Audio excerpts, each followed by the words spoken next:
আগামী 10ই জুলাই 4 বিধানসভার উপনির্বাচন আর এবার তার প্রার্থী ঘোষণা করল তৃণমূল কংগ্রেস। রায়গঞ্জে তৃণমূল কংগ্রেসের প্রার্থী হচ্ছেন কৃষ্ণ কল্যাণী। রানাঘাট দক্ষিণ সেখানেও তৃণমূল কংগ্রেসের প্রার্থী মুকুটমণি অধিকারী।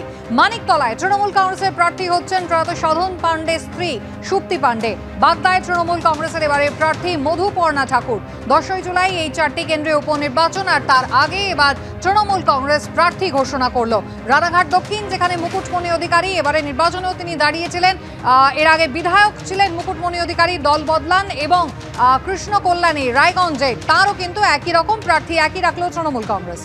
কৃষ্ণেন্দু অধিকারী আমাদের প্রতিনিধি রয়েছেন আমাদের সঙ্গে টেলিফোন লাইনে। কৃষ্ণেন্দু, 10ই জুলাই আসতে এখনো বেশ কিছুটা সময় রয়েছে, তবে তার আগেই তৃণমূল কংগ্রেস এই 4টি আসনে নিজেদের প্রার্থীর নাম ঘোষণা করলো।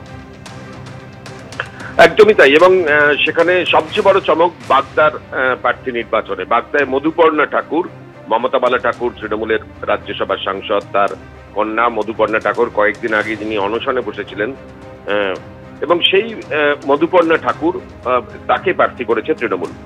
এবং মানিকতলা উপনির্বাচনে সেখানে সুপ্তি পাণ্ডে প্রার্থী হবেন, ইতিমধ্যেই তা সম্প্রচারিত হয়েছে, এবং সেখানেই শিলমোহর দিল তৃণমূল। প্রয়াত সাধন পাণ্ডের স্ত্রী সুপ্তি পাণ্ডে মানিকতলা উপনির্বাচন কেন্দ্রে প্রার্থী হচ্ছেন। এবং রায়গঞ্জ এবং রানাঘাট দক্ষিণ, সেখানে রায়গঞ্জে তুমি জানো যে কৃষ্ণ কল্যাণী তিনি বিজেপির হয়ে লড়ে বিধায়ক হয়েছিলেন, তারপর দল বদল করে তৃণমূলে এসেছিলেন, তৃণমূলের হয়ে লোকসভায় লড়েছিলেন এবং হেরেছিলেন। একই ঘটনা রানাঘাট দক্ষিণের বিধায়ক মুকুটমণি অধিকারীর ক্ষেত্রেও।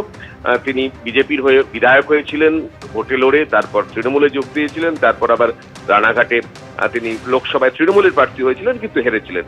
দুটো ক্ষেত্রেই পরাজিত লোকসভার দুই প্রার্থী, এবং যিনি যারা বিজেপি থেকে তৃণমূলে এসেছিলেন দুজনের প্রতি আস্থা রেখেছে তৃণমূল। অর্থাৎ কৃষ্ণ কল্যাণী রায়গঞ্জে প্রার্থী হচ্ছেন এবং মুকুটমণি অধিকারী রানাঘাট দক্ষিণে প্রার্থী হচ্ছেন। তাৎপর্যপূর্ণ যে বাগদার যিনি বিধায়ক ছিলেন, অর্থাৎ একই রকম ভাবে তিনিও বিজেপির হয়ে জিতেছিলেন, তারপর তৃণমূলে এসেছিলেন এবং বনগাঁ লোকসভা কেন্দ্রের তৃণমূলের প্রার্থী ছিলেন, শান্তনু ঠাকুরের কাছে হেরেছিলেন, সেই বিশ্বজিৎ দাস তাকে বদল করা হয়েছে এবং তার জায়গায় মধুপর্ণা ঠাকুর, মমতা বালা ঠাকুরের কন্যা এবং জাহাজ প্রতিমন্ত্রী শান্তনু ঠাকুরের খুড়তুতো বোন, তাকে প্রার্থী করেছে তৃণমূল। অর্থাৎ নবীন প্রজন্মের ওপর আস্থা রেখেছে।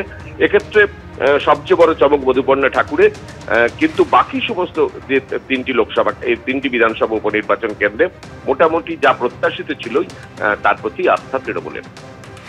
একেবারে কৃষ্ণেন্দু, ধন্যবাদ।